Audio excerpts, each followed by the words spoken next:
Hello, how's it going? This video is going to be a bit more upbeat than the last one. I suppose that's understandable since I was pretty down. Things are going a little bit better with my mother. She seems to have stabilized a bit, but I'll just leave that one for another video.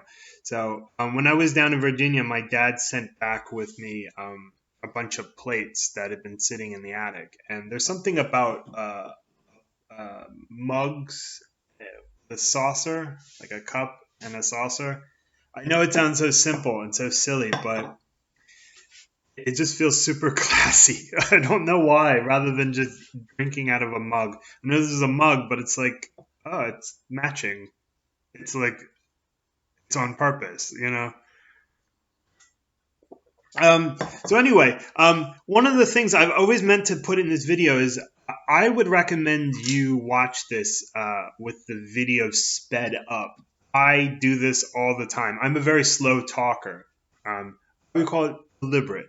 I think things through before I say them, and sometimes that takes a little bit of time to get out. And so I would recommend you speed up the video. I do this all the time for other videos. Sometimes you have to sort of acclimate yourself to the speed.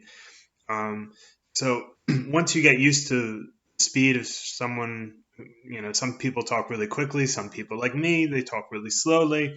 And once you can follow along at a speed, you can turn it up a little bit, turn it up, ratchet up, and then finally you can crank that sucker as fast as it goes, depending on the person. So I do this all the time. It saves me hours of time. I do watch a bunch of videos, mostly podcasts in a video form, but you know, uh, I can get through twice as much, or depending on the person. So anyway, now to the main subject of the video is that spring is here finally, and I know spring has been here for a month technically, but over the last couple of weeks it's been pretty cold and rainy, um, and I don't know, like I haven't even left the house yet. It's only like 10:30 right now, but I'm probably going to go out for a nice walk today. But it feels like spring is here, and mostly because, yes, the sun is shining. It's about 65 degrees here. Um, you know, there's baseball around. The Phillies are not doing that well right now, but the Sixers are in the playoffs, and they look like they're pounding Toronto right now. The warm weather, it's my life is not a bowl full of cherries. Is that an expression? Um, at least we're coming out of our shells a little bit, and part of that is because the Philadelphia has lifted its mask mandates for the second time in 2 months, or 1 month rather. Um, so I will put it out there. I don't really like masks. I understand why people want them. I just don't like wearing them. I can't really breathe with them on. My face gets all sort of with condensation from my hot breath from all that nonsense I spout. It just kind of collects here. And I remember when I worked at the supermarket back in England, I would just have to, because there would just be like little bits of condensation on you know, on my face, and it was so irritating. I don't know how other people deal with it. Uh, if you don't have a lot of facial hair, or you don't have hot breath, or it might be a little bit more comfortable for you, but it was misery for me. So anyway, Philadelphia is lifting its mask mandates. They'd lifted them at the beginning of March, only to have them return after Easter because maybe 5 people got infected. I'm sort of slightly exaggerating, but they would say, "Oh, well, there's a 50% increase." This is how bastards talk, really. And maybe I'm a little bit heated about this, but when people use only numbers instead of percentages, or only percentages instead of numbers, you can tell that somebody's trying to hide something. You have to do both. And so, so they lifted it. I was like, okay, they lifted it, or they lifted it. Things were going well. People still wore masks around, but you saw like noticeably people, when they don't have to wear a mask, don't wear a mask. I was amazed coming back here to America to see how much more compliant Americans are about masks, when I always thought that, like, who are you to tell me? I'm an American. I know that sounds a bit of a stereotype, but it is a bit true. But obviously it isn't, I was amazed that the English are a little bit more rebellious about that sort of thing than we are. Now, but especially children. I could not believe that you walk around here, you see kids waiting at the bus stop or walking home from school, and they're still wearing their mask outside. There's no way in hell. The kids, when I was at school, I know now I am an old, I'm not a teenager anymore. I can say that. But seriously, there's no way in hell you would get kids back in the 90s to wear those damn things. And so they reinstituted this policy, starting last week. They said last week, okay, right after Easter. Why right after Easter? It just the timing on these things is just sort of, they're tipping their hand a little bit. Say, we're not going to ruin your Easter, but afterwards we're going to. Oh, okay. So we have a holiday, and so does coronavirus, right? If that's your attitude, which I don't think you believe, then you're basically saying that this is more about convenience married a little bit with what your illusion of safety is. And so they put it in. It's going to start Monday. It did start. People were wearing their masks around. People had signs up. And then last night they decided that they were just going to scrap the mask mandate. So it lasted all of 3 or 4 days. 4 days. And the politicians in the city of Philadelphia are claiming that, the cases are dropping, so, you don't have to wear them anymore. And I think that really you're trying to blow sunshine up my skirt. This is just sort of the reason why I have no faith in politicians, because I don't think that this had anything to do with science or data or statistics or anything like that. Really, I think politicians were just justifying their decisions, because Philadelphia was the only one who is going back on this, that it basically lifted their mask mandates and then put them back on. And I think that a lot of these politicians, it's so amazing. I'll just put it on a side here. It's so amazing how your stance on masks is such an indicator, almost like a 90% correlation with the way you vote. And I think ultimately that it is sort of what people say, that the masks are sort of like the Make America Great Again hats, for Democrats. And it's more of a show that you're a part of a team rather than, anything that the thing is actually supposed to do. It's more about the symbols than it is about the actual function of what you're doing. Now, if you wear Make America Great Again hat, it's purely a symbol. It's other than to keep the sun out of your eyes. But I don't know many people who wear red hats as a rule, unless your baseball team happens to be like the Phillies or the Reds or whatever, where you have a red hat because that's the color of the team. But the whole idea behind this is that this is a symbol, and so putting a mask mandate back in was basically like, we're really trying to help you out. And I think that the people in the city just weren't buying it. We're done with this. This is more like practical. Stop it. You're being ridiculous. He's just walking outside this week, since during the 3 or 4 days of the mask mandate, people just look miserable again. You could just tell. And I think that politicians kind of justify their decisions based on a little bit of science and a little bit of, the way they're supposed to be looking.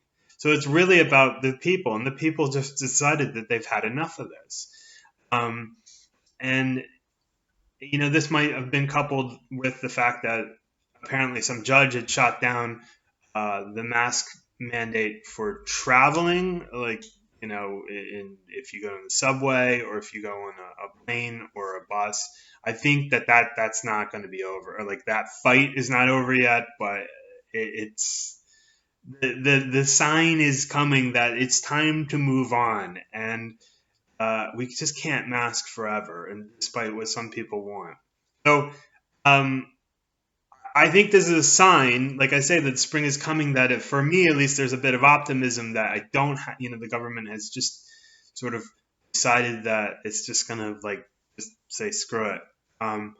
But it says to me that the pandemic was over, and I don't think that it was 100% mental or psychological, um, or based on science.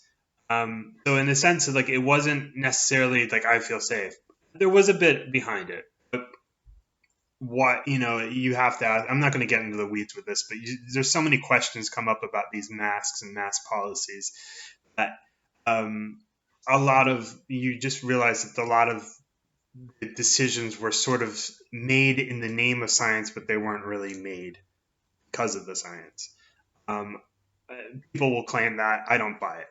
I don't buy it. Just say I'm scared, and I'm scared for you, and I will respect you more. If you just claim 100% science, I think you're a liar. You're afraid of death.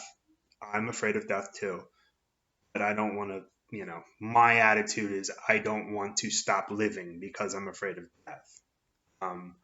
So anyway, so the thing is, yeah, I always wonder, like, how can you actually be rational about these sort of decisions about mask mandates or vaccine mandates? It's clear to me that politicians just don't follow logic, they don't follow reason, they don't follow science. One of the things, they're basically, it's all about image with them, and because ultimately their job depends on people pushing buttons every few years. And if they feel like you're not doing enough, or you're doing too little, you're not doing too much or too little, they're going to get rid of you. And one of the things that economics has taught me is that statistics just about never prove anything, because every situation has so many different, is so complex. They have so many things that are called compounding factors, where there's so many variables in the equation that it's hard to isolate and identify the impact of each one, the relationship between the factors. And then you have different types of variables. You have parameters as well as choice variables. Choice variables are things you can do. Parameters are basically how, if you want to put it into an equation form, how they essentially react with one another. And it shows the importance of each variable. Anyway, not to get too far into that, but I learned very quickly that to say that the statistics say this, and have a very simple but declarative statement, means that you're a liar. You're not telling the truth when you say that. It's far too complex, especially with something like a disease, a pandemic, and how that affects public health and the world economy. You're a liar to say anything declarative, whether masks work, whether masks don't work, whether vaccines work, vaccine mandates work, anything like that. If you want to make a declarative statement, I don't trust you. Ultimately, it's up to you. And if you are scared of the virus because you're vulnerable or you're just a coward, I understand that you can get a lot less coronavirus hiding under your bed than you can outside licking doorknobs. But that's just my opinion. I'm kind of a little wound up just because I realized the last 2 years were a massive waste of time. Not all of them, but obviously a fair amount of it has been a massive waste of time. People imposing their will on other people. That's human nature. If anything, you should learn about this is human nature. Reveals itself in times of crisis or times of emotional, upheaval. That wars, famine, death, plague, things like that, um, they kind of reveal a lot about human nature. Uh, en masse, or they reveal a lot about you as a person. If you can keep your cool during a time of crisis, then you're a productive member of society, since uh, you can think more rationally than a person who's, oh, the sky is falling, that kind of thing. That kind of person you want to put in a room until they fall asleep. You just don't want them around. They're not productive for anyone. So, but ultimately, like, now that the masks don't have to be on, you can wear them. I'm not stopping you. I probably won't even make fun of you to your face about it. I mean, honestly, if you were that afraid, go ahead, please. Just you've had your time of forcing everyone to do everything. Now I get to do what I want, and I'm not going to cough in your face. I'm not going to you shouldn't be running at every sneeze, because there is allergy. It is allergy season out there, and a little bit of hay fever is not coronavirus. It does suck though, but anyway, like, so I'm basically just enjoying the city. I'm going to go for a nice little walk outside. Enjoy the weather before it gets really nasty hot. So I expect by the time Memorial Day comes around, which is in late March or late May, sorry, it's so you have about a month or so before it just gets summery and hot. And so, which was miserable. I mean, even in England during the hottest times in July and August, which is not that hot. It is hot since they don't have air conditioning, so you have to sit there in your sweat while you sleep. Often I'd wake up twice, 3, 4 times a night just to shower off all the sweat. It was horrible. I had like 5 fans lined up, pointed at me just to keep me cool, and it never did the job. So at least here in America, it is hotter, but we do have air conditioning to deal with it. So I'm going to be in for a rude awakening come July and August, when it really gets hot and really muggy outside. And while the city is opening up, I still am convinced that living in a large city is just not for me. Any place that just has so much trash lying around, they don't have trees, there's not a lot of grass, people kind of live on top of each other. It's just not for me. And any place, like particularly large cities, this is a deeper conversation from another time. But any place like large cities that can flip a switch like that and make you do whatever the mayor or the town council or the majority of the people, they can make you do whatever you want. It's just not a place for me. Um, uh, and so I would like to leave the city ultimately and live out in the countryside. You have Amazon these days. You have other things like Amazon, so you can get stuff through the mail. And if you want to go to a baseball game, there's minor league stuff. You can come into the city for a day. I just don't. It's just not for me anymore. It was fun before maybe I got old. It was fun before I started changing my wants is just quiet, rather than I didn't mind noise earlier, and now I just it pisses me off to no end. Especially with the neighbors, like a few doors down, they have a lot of cops coming around. Let's just leave it at that. So anyway, it's Friday. Not that matters, but I do feel there's a little bit more pep in my step, so to speak. So, yeah, that's about enough for today, and I will talk to you later.